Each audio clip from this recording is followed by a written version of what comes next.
Buenas tardes, estimados maestros, maestras. Antes que nada, un cordial saludo. Hoy iniciamos la segunda sesión sobre este curso de la nueva escuela mexicana. Ya previamente se les dejaron dos lecturas referentes a los principios filosóficos de la NEM.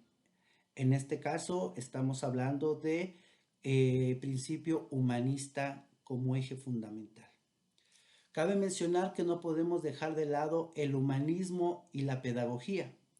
Cabe mencionar que estos dos elementos están muy interconectados. La filosofía humanista con la pedagogía humanista pues van de la mano y principalmente se entrelazan en ciertos puntos fundamentales. Ahorita los vamos a mencionar. Primeramente, recordarles que el curso está constituido por 3 módulos. A través de estos videos se les irá indicando cuándo concluye el primer módulo, cuándo comienza el segundo módulo. Por lo pronto estamos trabajando el módulo sobre el humanismo en la nueva escuela mexicana. Bueno, ya dicho lo anterior, comenzamos y explicamos esta visión humanista. Como ustedes saben, desde la época de los griegos, hace aproximadamente 2500 años, en el mundo clásico, existía este humanismo que consideraba al hombre como lo más perfecto, consideraba al hombre como centro, causa y medida y razón de todo cuanto existía. Posteriormente, en el siglo XVI, en la época renacentista, vuelve a presentarse este humanismo a propósito del arte, en grandes artistas en Italia, ¿sí? Como Miguel Ángel, como Rafael Sanzio, como Leonardo da Vinci, en grandes obras, el David, la Piedad, el Moisés, la Última Cena, la Creación, ¿sí? Las pinturas de la Capilla Sixtina, en fin, se consideraba al hombre como lo más perfecto, como centro, razón y medida del universo. Ya para nosotros en el siglo XX, a finales del siglo XIX, comienza a resurgir esta teoría humanista nuevamente. En el siglo XX encontramos ya una nueva visión del humanismo a propósito de la pedagogía, ¿sí? Entendiendo también el papel del docente como eje fundamental de cambio en los alumnos, como un ente, un ser capaz de transformar, ¿sí? La personalidad, de formar el carácter, la vida de los alumnos en el aspecto emocional, ¿sí?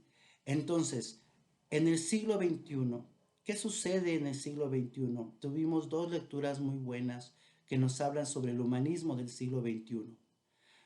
Podemos rescatar de manera global estas ideas fundamentales, estas ideas que nos permiten entender cómo funciona el humanismo, cómo se entiende el humanismo en el siglo XXI y cómo lo retoma la nueva escuela mexicana.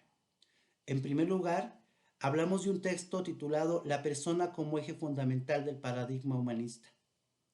Ahí se menciona precisamente que la persona es lo más importante, que la persona, que el individuo es lo más importante en sus aspectos, ¿sí?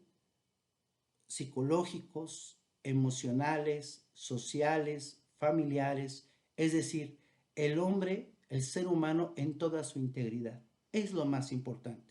Y como trabajamos nosotros con alumnos, con niños, con niñas, con jóvenes, tenemos que plasmar esa visión humanista en ellos.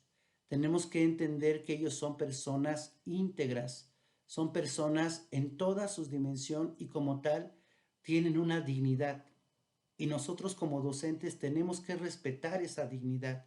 Tenemos que formar, tenemos que, decían por ahí, entender que estas personitas son como plastilina y las vamos formando.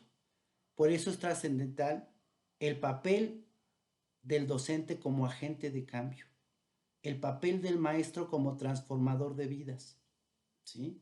Nosotros, como seres humanos, tenemos valores, tenemos aspiraciones, tenemos sueños, y nosotros, nuestro papel como maestros es fortalecer esas aspiraciones, fortalecer esos sueños, enriquecer el espíritu de los jóvenes, enriquecer el espíritu de las personas con las que nos rodeamos, ¿sí? Entonces, cuando interactuamos con nuestros alumnos es importante tener en cuenta que son seres humanos, que son personas con valores, que son personas con dignidad, que son personas que sienten, que tienen emociones, como cualquiera de nosotros. Por otro lado, ¿cómo lograr este humanismo dentro de nuestra práctica, dentro de la pedagogía? Todavía no me voy a enfocar a situaciones pedagógicas de lleno, pero les decía que existe una interrelación. Dentro de la pedagogía nosotros es importante que desarrollemos, ¿sí?, ambientes de aprendizaje activos, ambientes de aprendizaje donde los alumnos interactúen entre ellos, socialicen, se relacionen, expresen sus ideas, expresen sus gustos, expresen sus intereses. Ambientes de aprendizaje donde ellos descubran que lo que están aprendiendo verdaderamente está en su vida y lo puedan percibir y asimilar en su vida y lo puedan evaluar dentro de su vida, puedan evaluar los cambios que están teniendo como personas. Eso es trascendental, eso es súper importante. Ahorita estamos viendo un momento difícil con la pandemia, ¿sí? Estamos hablando de jóvenes, de niños, niñas que han estado hacinados, que están en cautiverio en su casa en este momento. Entonces, aquí hay una cuestión. Cuando nos incorporemos al aula, cuando regresemos al aula, ¿qué vamos a hacer con nuestros alumnos? ¿Cómo vamos a atender toda esa ansiedad de nuestros alumnos? ¿Cómo la vamos a enfrentar? La misma ansiedad que experimentamos y que vivimos nosotros, porque somos seres humanos. Entonces, ¿qué sucede? Vamos a contagiarles de esa ansiedad, de ese estrés que se mencionaba con respecto a querer cumplir los programas, los planes y programas de estudio en un mes o mes y medio. ¿Dónde dejamos esa parte humanista? ¿Dónde dejamos esa parte de entender al otro, de entender la circunstancia del otro? Entonces, a propósito, hoy tuvimos una conferencia sobre eso, de ahí me surgieron también otras tantas ideas, otras tantas situaciones que estamos viviendo como maestros. Es importante que dejemos atrás la educación bancaria donde pensamos y creemos que el alumno es un repositorio de conocimientos y que esa gran cantidad de conocimientos es lo que le va a dar éxito en la vida. No es así. Él va a tener que desarrollar otra serie de habilidades, otra serie de actitudes, comportamientos que lo van a permitir salir avante en su vida y son actitudes humanas en este momento. El aprender a convivir con los demás, el ser tolerante, ser respetuoso, el promover el diálogo como forma de resolución de conflictos, el ser empático con el otro, el tener piedad por el otro, ¿sí? El involucrarse en retos y problemas sociales, eso es fundamental. Ahora bien, nosotros, el rol de nosotros como maestros es ser ejemplo de ese humanismo con los alumnos, entender sus circunstancias, entender los retos que ellos están viviendo, los desafíos que están viviendo en este momento, ser empáticos con ellos, entender que como seres humanos también tienen problemáticas, tienen ansiedades, ¿sí? Y que nosotros tenemos que saber trabajar con ellos esa parte, la parte emocional. Entonces, nosotros tenemos que diseñar programas flexibles, programas que se adecúen a este tipo de circunstancias, a este tipo de cambios, ¿sí? Y tenemos que ser flexibles también, ¿sí?, en nuestros grados de exigencia hacia los alumnos. Entender que están pasando un proceso, que ellos están pasando una situación que no es común, que no es cotidiana, que rompe todos sus esquemas de socialización, lo mismo que nosotros. Y a veces somos reproductores de la represión. Si a mí me reprime mi autoridad, yo reprimo al alumno o al padre de familia.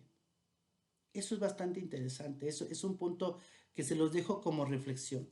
Otros aspectos más de la lectura, ahora ya pasando con el caso de Irina Bokova, ¿sí?, es checar lo importante que es la cultura, el rescatar la cultura entendida como todas las manifestaciones de arte, de literatura, ¿sí?, de costumbres, de creencias de los distintos pueblos y naciones.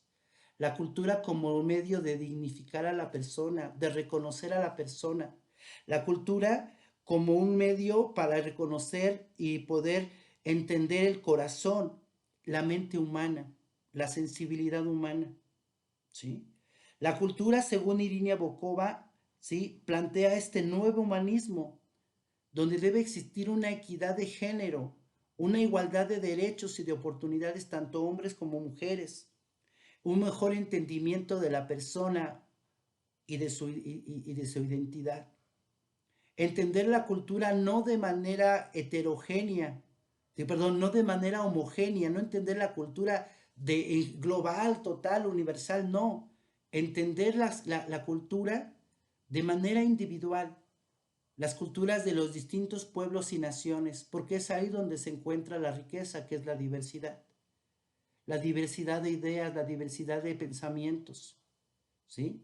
La multiculturalidad, entendida como una riqueza a nivel universal.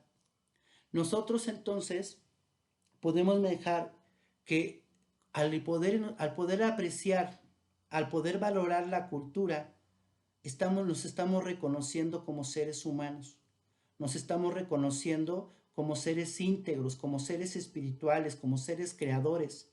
Y dentro de esa cultura y el reconocimiento de la cultura del otro, vienen inmersos los valores, valores de equidad, valores de tolerancia, valores de respeto, ¿sí?